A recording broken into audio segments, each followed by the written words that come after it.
ఇప్పుడు అమరావతి రాజధాని మోడీ గారు వచ్చి పునఃప్రారంభం చేసిన తర్వాత సిచ్యువేషన్ ఏంటి రాజధానిలో?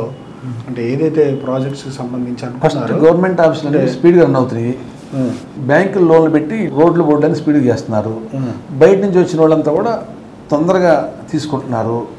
వాళ్ళకి ఎప్పుడైతే పూర్వం గవర్నమెంట్ డబ్బులు అంటే ఈ సెంట్రల్ గవర్నమెంట్ రిలీజ్ చేసిద్దో లేదో అని భయం చొప్పున కాంట్రాక్ట్స్ ముందుకు వచ్చేవాడు కాదు. ఇప్పుడు ఆల్రెడీ మనం 9,000 కోట్ల రూపాయలు 10,000 కోట్ల రూపాయలు బ్యాంక్ లోన్ తీసుకున్నాం, వాడు ఆల్రెడీ బ్యాంక్ కూడా రెడీగా ఉన్నాడు ఈ టైంకి అంటే, కాబట్టి పనులన్నీ జరిగిపోతున్నాయి ఇక్కడ. అట్ ద సేమ్ టైం ఇచ్చిన వాళ్ళు కూడా పనులు మొదలుపెట్టారు. సెంట్రల్ గవర్నమెంట్ ఆఫీసులు పూర్వం ఇచ్చినట్టు 72 ఆఫీసులు సుమారు 45 దాకా ఈ బడ్జెట్లు పెట్టారు, వాళ్ళు పనులు స్టార్ట్ చేస్తున్నారు.